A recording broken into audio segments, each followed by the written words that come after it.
Merci d'être là, députée européenne, présidente d'Identité Liberté.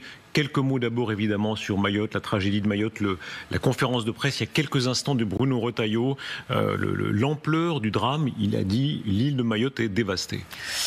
Oui, d'ailleurs, permettez-moi pour commencer de relever quand même l'extrême indélicatesse de notre nouveau Premier ministre qui, au moment d'une réunion de crise, a trouvé mieux à faire, à savoir se rendre au conseil municipal de Pau, à un moment donné où nous parlons d'une île française endeuillée et de pas moins d'une vingtaine de morts et probablement beaucoup plus. Soyons honnêtes, il dit qu'il suit à distance évidemment, notamment... Qu'importe qu'il suive à distance, objectivement vu la situation, le symbole est odieux. Il signifie d'ailleurs par là qu'il est bien là de manière provisoire et transitoire puisqu'il semble plus soucieux d'assurer ses postes à venir une fois qu'il ne sera plus Premier ministre. Mais bon, qu'importe, ça c'est quand même pour manifester notre solidarité à l'égard des Mahorais aujourd'hui endeuillés. Mais j'ai envie de poser une question simple.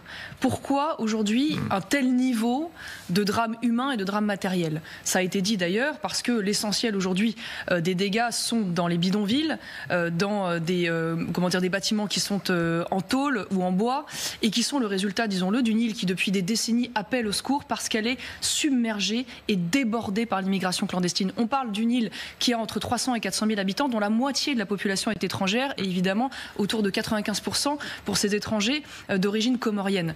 De services publics qui sont saturés, qu'il s'agisse d'ailleurs des écoles ou des infrastructures diverses et variées, et qui donc conduit évidemment un État à être incapable de pouvoir apporter des conditions sanitaires et de vie décentes pour les populations originaires. Donc au-delà évidemment de la réponse, j'ai envie de dire, immédiate de soutien humanitaire et de reconstruction et des moyens mis en œuvre, est-ce qu'à un moment donné, on peut apporter une solution durable à ces populations qui consiste en premier lieu à mettre fin au droit du sol, qui est l'un des multiples appels d'air qui contribuent évidemment à ce que les habitants soient totalement débordés par cette insécurité, par cette immigration clandestine. Marion Maréchal, ça nous amène à la politique.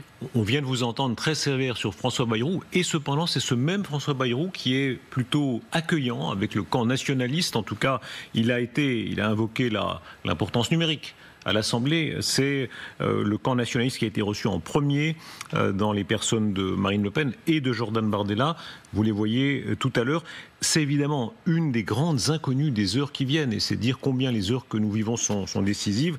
Pourra-t-il compter sur une forme d'entente tacite du RN? Avant d'entendre Marine Le Pen, de votre point de vue à vous, est-ce qu'il y a une différence? Est-ce que François Bayrou, par rapport à Michel Barnier, est plus ouvert de votre côté? Écoutez, il y a une différence de méthode manifeste, puisque au moins il a commencé par recevoir toutes les forces politiques qui souhaitaient être reçues. Maintenant, est-ce que ça suffit pour s'enthousiasmer? Non, pardonnez-moi, parce que bon, déjà, c'est le minimum, quand même, ça devrait être le minimum. C'est quand même extraordinaire qu'on soit amené à commenter ce qui devrait être la normalité, mais enfin, qu'importe.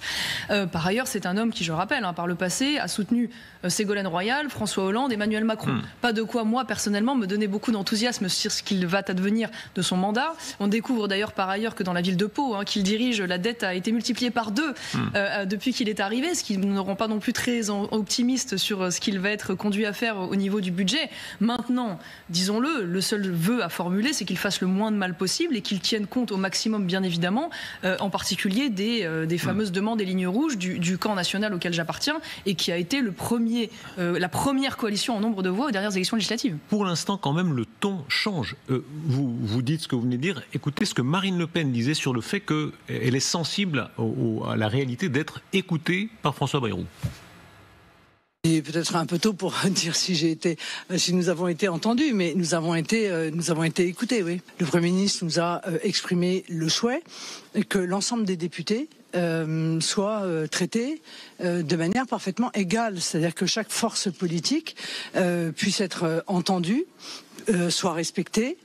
C'est évidemment un sujet de satisfaction pour nous, parce que il y a 11 millions de Français qui ne souhaitent pas être mis au banc, en quelque sorte, du fonctionnement démocratique de notre pays.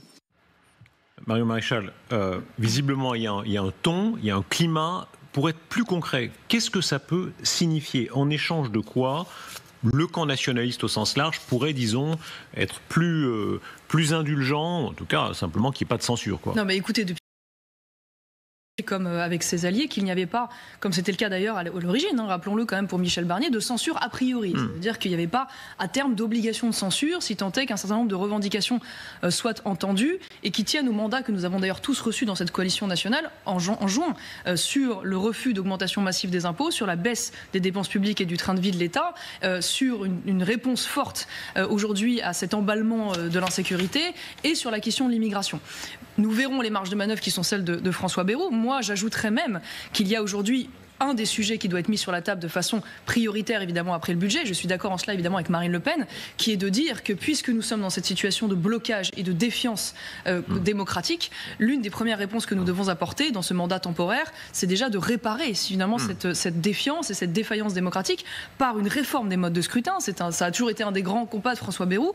Voyons s'il va au bout, notamment, évidemment, par cette mise sur la table d'une proportionnelle. Est-ce que ça peut être le point clé? Parce qu'il y a beaucoup d'autres domaines où un consensus sera plus difficile à obtenir, mais la proportionnelle, où visiblement c'est une conviction, en plus ça tombe bien, quand les convictions en politique rejoignent les calculs. Ça arrive. Espérons, mais nous avons en parallèle de cela d'autres manœuvres qui se jouent, dont nous avons quelques bribes parfois révélées par la presse. On découvre par exemple que Emmanuel Macron aurait potentiellement, avec un certain nombre de groupes politiques hors LFI et hors Rassemblement National, fait l'éventuelle promesse de ne pas dissoudre en échange du fait qu'il n'y ait pas de blocage de leur part pour ce nouveau gouvernement. Donc on voit bien que d'un côté il y a évidemment un impératif de réforme institutionnelle pour permettre une meilleure représentativité de nos concitoyens et donc une sortie de blocage qui, disons-le, n'adviendra qu'avec une nouvelle élection. Voilà, rien ne pourra être fait de manière significative, pas même, et je le regrette d'ailleurs, une véritable réforme des retraites dans ces conditions, disons-le franchement. Mais le problème, c'est qu'en parallèle de cela, on voit bien qu'il y a un certain nombre de groupes politiques qui n'ont pas intérêt à une nouvelle dissolution, et ça m'inquiète beaucoup, parce que si le président de la République prend ce genre d'engagement, nous risquons de nous retrouver dans une situation de blocage et d'instabilité, non pas seulement quelques mois, comme c'est le cas aujourd'hui jusqu'en juin potentiellement, mais quelques années, et là ça ne serait pas admissible pour les Français. On entendra au cours de cette émission politique et dans les jours qui viennent tous les points de vue sur notre antenne, le socle présidentiel traditionnel, du côté de la gauche, M. Cambadélis, c'est évidemment un acteur très important, mais si on reste quelques instants au rapport entre vous et François Bayrou, il y a quand même un lien qui s'est fait assez important. En 2022, quand François Bayrou donne son parrainage à Marine Le Pen, au nom de la libre compétition démocratique. Est-ce qu'il y a encore une forme de reconnaissance pour ça? Non, mais une fois de plus, j'ai le sentiment que François Bayrou est un homme qui est quand même relativement soucieux du bon fonctionnement démocratique et du respect des différentes forces. Maintenant, très peu sont allés si loin, je me permets de vous le rappeler, il y a quand même très peu. C'est tout à fait vrai. Ça n'enlève pas le fait que c'est un homme qui vient du centre, qui, je le rappelle, une fois de plus, j'ai dit, a appelé à voter pour Ségolène Royal, François Bayrou et Emmanuel Macron, qui est très loin sur le fond de ce que nous pensons sur un certain nombre de sujets. Maintenant, je pense qu'il a conscience, en tout cas je l'espère, qu'il n'a pas de majorité à l'Assemblée nationale, qu'il est quand même posé sur une espèce de bricolage artificiel de majorité qui n'est fondé sur rien et qui donc il a un déficit de légitimité et que donc la seule légitimité aujourd'hui qu'il peut porter, c'est celle, une fois de plus, du réforme des modes de scrutin et d'une écoute attentive des différents groupes politiques. Il semble en prendre le chemin. Maintenant, est-ce que ça va se manifester concrètement dans le prochain budget qui va être présenté en janvier? Je l'espère, parce que beaucoup de choses ont été dites sur la censure, mais je le rappelle, ce n'est pas la censure qui font qu'aujourd'hui mes deux filles sont nées avec 43 000 euros de dette sur la tête. C'est pas la censure qui fait que nous avons des impôts de production 4 fois plus élevés qu'en Allemagne, que nous avons sur 1000 euros de dépenses publiques 575 euros pour la dépense sociale, que nous avons, lorsque nous souhaitons augmenter un salarié de près de 100 euros célibataire au-delà du barème du SMIC, une dépense pour l'employeur qui est de près de 480 euros. Bref, c'est pas aujourd'hui l'instabilité, comme on a pu l'entendre, de notre situation politique qui fait que nous sommes dans ce drame budgétaire et économique. Et donc là, nous allons attendre de la part de François Bayrou une véritable volonté politique de faire des efforts en premier lieu sur ce qui relève aujourd'hui des grosses dépenses, à savoir le train de vie de l'État et à savoir les dérives de l'assistanat. Et là, pour l'instant, nous en sommes encore à beaucoup d'incertitudes sur ce qu'il souhaite faire. Est-ce que le centre peut bouger plus que la droite traditionnelle? Il y a des paradoxes dans l'histoire politique. Les gaullistes traditionnellement étaient très hostiles à l'extrême droite. Le centre, ça a été un peu plus variant. Quand on voit ce qui se passe en Europe, aux Pays-Bas, le centre droit gouverne maintenant avec Wilders. Oui, alors ça aurait paru inimaginable il y a quelque temps. C'est Renew, c'est l'équivalent des macronistes ici, mais enfin c'est le centre. Alors, nous n'en avons pas eu la démonstration jusqu'ici en France, parce que ce centre dont vous parlez, le bloc centriste, il est aux affaires depuis maintenant 7 ans à travers Emmanuel Macron. On ne peut pas dire que mais le résultat économique... Ce qu'on vient de voir de François Bayrou, en Suède, le centre droit gouverne en tout cas avec l'appui de l'extrême droite. Donc visiblement, il y a là, en tout cas, ça bouge dans certains pays. Vous parlez d'autre chose, parce qu'aujourd'hui, il faut savoir qu'il y a des coalitions autorisées, des coalitions interdites en France. Les coalitions des gauches sont parfaitement autorisées et souhaitables. Les coalitions du centre sont parfaitement autorisées et souhaitables. Il n'y a qu'une seule coalition qui est interdite, c'est celle des droites. Et quand je dis des droites, je vais du centre droit, pourquoi pas Édouard Philippe, jusqu'au camp national. Cette coalition interdite, même politiquement et même moralement en France, est une coalition qui est assez classique et même fréquente dans un certain nombre d'autres pays. Je reviens aujourd'hui d'Italie. J'étais invitée comme intervenante dans un grand événement politique du parti de Fratelli de Giorgia Meloni. Je me suis même d'ailleurs entretenue à titre individuel avec elle. Et dans ce pays, Giorgia Meloni a mis en place une coalition qui va en effet du centre droit jusqu'à la droite nationale et qui en France pourrait avoir comme équivalent, par exemple, de Édouard Philippe en passant par les Républicains jusqu'au Rassemblement national. Est-ce quel est votre modèle? On va voir l'image effectivement où vous êtes avec Madame Meloni. C'était à Rome il y a quelques heures.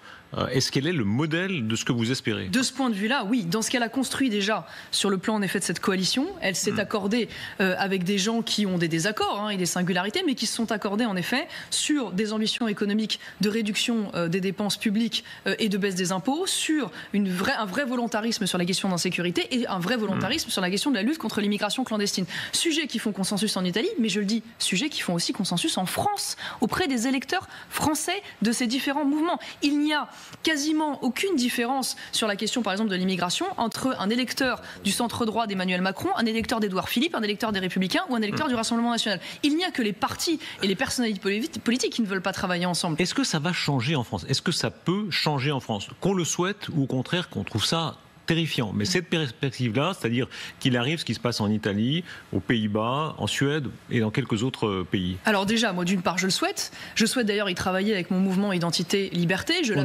l'appelle même de mes voeux. On en est très loin quand même. Aux dernières législatives, il y a eu un front anti-RN. Vous avez raison, mais à défaut d'être dans une situation de stabilité politique, soyons à minima créatifs. Voilà, puisque aujourd'hui les circonstances nous l'imposent. Ça veut dire quoi? Qu'est-ce que vous voulez créer? Soyons créatifs, c'est-à-dire interdisons-nous de réfléchir dans un paradigme différent de celui qui a prévalu jusqu'ici. Parce que celui qui a prévalu jusqu'ici a consisté systématiquement à faire en sorte que les millions, et en l'occurrence les 11 millions d'électeurs du camp national, soient systématiquement mis de côté et écartés comme infréquentables. On continue aujourd'hui avec cette logique. Je crois que nous en arrivons au bout et je pense surtout que c'est la démonstration d'une forme d'impuissance. Pourquoi Meloni est un modèle? C'est pas seulement parce qu'elle a réussi à construire cette coalition, c'est parce que cette coalition a des résultats. Et aujourd'hui, l'Italie est en train de devenir le grand leader européen. Peut-être devrions-nous d'ailleurs nous en inquiéter, même si j'en suis très heureuse pour les Italiens. Mais enfin, à côté de cela, la France est en train de s'effacer de manière durable dans les institutions européennes. Est-ce qu'il y a un homme qui incarne une sorte de nouvelle donne, pas d'alliance avec votre camp, mais enfin de nouvelle donne de la force de la droite, cette fois assez classique, mais très clairement à droite, c'est Bruno Retailleau. Quand on le voit ce week-end, alors il y a un enchaînement pour lui qui est évidemment très fort. La rencontre avec le pape François, Mayotte évidemment, ça c'est le hasard de la tragédie, mais il est directement aux affaires. Et puis tout ce qui nous revient sur une probable participation, reconduction de M. Retailleau au gouvernement, est-ce qu'il est le phénomène que la droite attendait, pas la vôtre? Écoutez, déjà c'est le temps, le bilan et les résultats qui le diront. Maintenant, moi je vais être très clair, je préfère évidemment que ce soit Bruno Retailleau qui soit reconduit à ce poste de ministre de l'Intérieur que je ne sais quel centriste ou socialiste. Et je le souhaite pour le bien de la France, parce que j'imagine qu'à défaut de pouvoir faire énormément de choses au regard des marges de manœuvre réduites qui seront les siennes, il pourra à minima faire moins de mal probablement qu'un autre, et peut-être même, je l'espère et je lui souhaite, un peu de bien en prenant quelques décisions administratives, notamment sur les expulsions. Et est-ce que vous soutenez Bruno Retailleau? Je le soutiens au regard de ce qu'attend la France sur ces sujets. C'est-à-dire que quand je l'écoute, je ne peux pas être en désaccord avec l'essentiel de ce qu'il dit, puisqu'il est très proche du discours du camp national depuis des décennies. Il a dit, sur notre antenne même, dans notre émission, il dit l'immigration n'est pas une chance pour la France. Il assume des positions extrêmement tranché. Bien sûr, mais maintenant il faut que cela se traduise en actes, et ce que je crains pour lui et pour notre pays d'ailleurs, c'est que ces marges de manœuvre soient réduites, puisqu'il faisait partie avant d'un gouvernement centriste, il va faire aujourd'hui partie d'un gouvernement centriste et peut-être même davantage de centre-gauche, mais je vous l'ai dit, je l'ai même dit sur votre antenne, je crois la dernière fois que je suis venue, je considère qu'aujourd'hui le fait que Bruno Retailleau soit avec le centre, voire même le centre-gauche, plutôt qu'avec nous et avec le camp national, est une défaite et est un échec. Tout ce que j'espère, c'est que les années qui nous séparent d'une éventuelle dissolution et de la présidentielle feront en sorte que demain, des profils comme Bruno Retailleau seront alliés avec la droite nationale plutôt qu'avec le centre et la gauche. Jusque dans ses convictions religieuses, c'est un tabou en France. Vous savez, vous qui connaissez bien l'Italie, votre mari est italien, vous avez des liens avec l'Italie.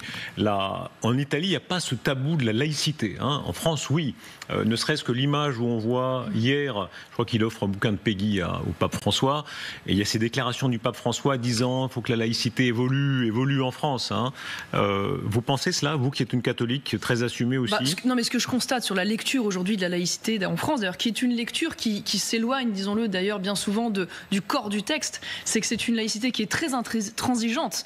Trop intransigeante selon vous? Trop intransigeante probablement avec le catholicisme et la dimension culturelle chrétienne de notre pays. Quand on voit que le zèle qui est fait aujourd'hui pour écarter les crèches qui sont pourtant devenues une tradition populaire dans nos bâtiments publics, là où en effet en Italie elle trône fièrement partout comme un vecteur de ciment culturel entre les citoyens, et elle est parfois très, très absente ou très peu intransigeante lorsqu'il s'agit de répondre aujourd'hui à un islam conquérant qui va jusque dans les bâtiments publics, jusque dans les écoles, jusque parfois dans les rues pour s'imposer contre nos principes en effet de neutralité de l'État. Et donc c'est vrai que de ce point de vue-là, moi j'aime, on va dire, ce qu'il survit aujourd'hui en Corse, et j'aimerais qu'à certains égards, ce qui se passe sur le continent se rapproche davantage de la Corse, c'est-à-dire finalement une identité chrétienne vécue comme non seulement une fierté, mais un ciment même populaire à revendiquer, parce que ça nous divise pas. En réalité, ça nous rassemble. Ces traditions qui sont devenues populaires et qui sont chrétiennes nous rassemblent parce qu'elles nous définissent en tant que peuple et en tant que, évidemment, Français et Européens. Marion Maréchal, merci beaucoup d'avoir été notre invité. Dans quelques instants, les autres voix politiques, évidemment.